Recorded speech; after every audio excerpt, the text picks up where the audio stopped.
Welcome back to the DaBoot Tragedies. I'm just going to say this. I'm going to say this at the beginning of the video. I think Michael Thomas has played his last snap for the New Orleans Saints this past season. Obviously coming off two major injuries, ankle surgery, now toe surgery. He hasn't really played for the Saints after receiving a big contract that was well-deserved, I must say. However, since then, obviously we lost Sean Payton, we lost Drew Brees, we got new quarterbacks, new offensive coordinator, new head coach, a lot of new things. And Michael Thomas just hasn't been a part of this team in the last 2 years. I'm not blaming him for it. The injuries have been piling up. He's about to be 30 years old, almost making $30 million a year, and it's not worth that. He's not worth that anymore. Obviously, when he's out there, he's still an elite receiver. We saw that for the first game of the season against the Falcons, but he just hasn't been on the field, and that's just, unfortunate situation for the Saints, unfortunate situation for him, the fans, everybody. So let's kind of talk about the restructure of his contract. Now, Friday, ESPN, Phil Yates, they reported that Michael Thomas agreed to restructure his contract, and if you look at this restructuring from the Saints and from Michael Thomas and from his agents and things like that, you just have to see that the writing's on the wall. You have to just put your feelings aside, put your fandom aside, just look at the numbers, look how they structured this. This is over with. This is over with. My opinion, this is over with. I'll just read this. Thomas, who is under contract through the 2024 season, had his base salary in 2023 reduced from $15.5 million to $1.165 million, while adding a $31.755 million roster bonus for the 2024 league year that becomes fully guaranteed on the third day of the 2023 league year, which is March 17, 2023. Now let's break that down real quick. Let's break that down. He had his salary reduced from $15.5 million to 1.65. We've seen this before. We've seen this with Malcolm Jenkins. We've seen this with Drew Brees. And both of those times, those guys retired. I don't think Michael Thomas is going to retire, but he no longer would be on the Saints. He no longer would be on the Saints. And he had the $31.755 million roster bonus that if he's on the team on March 17th this year, that becomes fully guaranteed. Let me let you know one thing right now. The Saints will not be fully guaranteeing a $32 million contract for Michael Thomas in 2024 on March 17, 2023. I'll guarantee you that. So I'm sure people have said it already. Michael Thomas will be off this team by March 17, 2023. That's just almost a guaranteed thing that's going to happen. He would not be he would no longer be a Saint by March 17, 2023. He has to be gone. The writing just on the wall. The writing is just on the wall, and it's unfortunate. Well, I wouldn't say it's unfortunate. The game is the game. The business is the business. Now, let's keep reading this ESPN article that Phil Yates wrote, who he basically explained this perfectly. Beyond the bonus of nearly $1 million, this renegotiation reinforces that any decision made on Thomas's future with the franchise will be done exponentially, as the team would be unlikely to move on from Thomas if he remains on the roster, which is that March date I was talking about, once the massive roster bonus of nearly $32 million becomes guaranteed. I mean, he's basically telling you without telling you Michael Thomas will no longer be a Saint.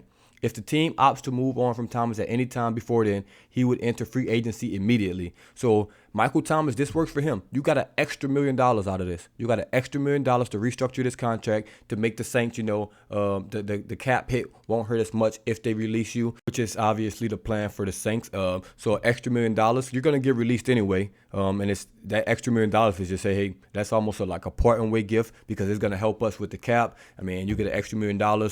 Everybody wins in that situation, basically. Obviously, you're losing a receiver, he's losing a team, going to be a free agent. So, I mean, it's not just a win-win on all sides. It's some lose-lose on some sides as well. But it gives the Saints flexibility. It gives Michael Thomas flexibility as well because now he'll be hitting the free agency market, faster than most of these guys. He can get out there before the draft. He can sign before all these other players. Basically, what it says is Thomas would enter free agency immediately. If it happens before the start of free agency, Thomas could find a new team ahead of when other free agent to be wide receivers can latch on with a new team. Basically saying, hey, if we cut him before that date, he's going to be able to find a new team before other, receivers are going to find a new team. So basically, Michael Thomas he's going to be the only free agent receiver. He's going to be the only free agent receiver for a short period of time, and the season's going to be over. It's going to be March after the Super Bowl, before the draft. That's going to be prime time for him to basically find a team for him. So that's great for him if he's going to be a free agent. It's great for the Saints because they get to get off him quick, get to adjust before the draft and things like that. So all of this works out perfect for both sides and that realm. And let's kind of talk about the cap situation right now. If and when he probably will be released. If the team decides to cut Thomas before his roster bonus becomes guaranteed, which they will do so, it'll be a post-June 1st designation Basically, the team will have to carry $15.5 million of his salary on the cap into the next day, and then they'll get cap relief. If once they get cap relief, that'll basically, create $14 million in additional cap flexibility for the Saints. And obviously, we're going to be in cap situation, so you're already opening up $14 million right there. Any release of Thomas will result in a total dead cap charge of close to $26 million. That's just you're gonna have to eat that. That just is what it is. You're gonna have to eat that as a franchise, and it is what it is on that point. And that's basically it on the number side and things like that. So I'll speak on the football side. Now that we got the number side out the way, I'll speak on the football side. The football side, because that's what I care about.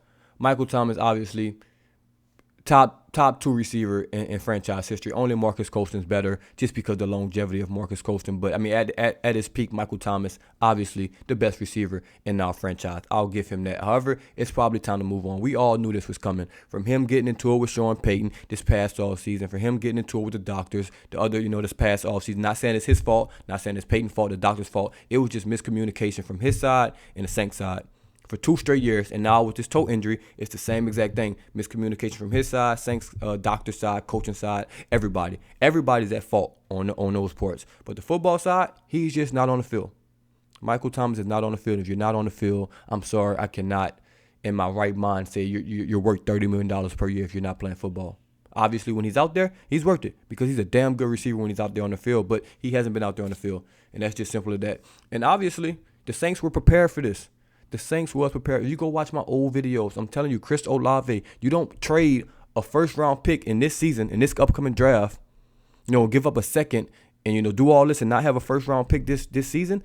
If you're not drafting that guy at receiver to replace Michael Thomas, you don't give up that much for a guy to just be number 2, number 3 receiver. That's going to be your guy. That's going to be your number 1 guy. I posted a video maybe 2-3 months ago where saying Michael Thomas is passing the torch to Chris Olave, basically whether he likes it or not, because this is going to be Chris Olave's team when it comes to the receiver room. Obviously, he's young. He doesn't possess that leadership quality as a vet would, that's 30, 31, 32, that's been around the league. But in terms of talent, he's the best receiver we have. And also the emergence of Rashid Shaheed, that helps. Maybe he's not ready to be wide receiver 2 yet this year, but next year, the year after that, I can definitely see it. And you add some pieces around them. Maybe Deontay Hardy comes back. Maybe we go get some other guys, out the draft, free agency, whatever it may be. But the writing was on the wall for Michael Thomas. This receiver room has looked good without him. I'm not going to lie. It hasn't been great by any stretch of the imagination, but it has looked okay. It has been serviceable. You still want to upgrade that position because losing Michael Thomas is going to be big, but at the end of the day, we're not really losing him because he's not really playing. I'm not sure how money works with trades and things like that, but after the Saints restructured his contract and things like that, he won't be getting traded. He'll be getting released, in my humble opinion. I think it's a 99.9% chance he is going to be getting released before that March 17th, I believe that date was. Date comes up, and he will no longer be a Saint. Hey, I appreciate the time. He's been here. You can watch my old videos. I knew his time was coming. Obviously, we're all Mike T fans, man. We all can't go Mike fans. It is what it is. But the time has come. All good things must come to an end. It's unfortunately. And this Saints offseason is about to get crazy.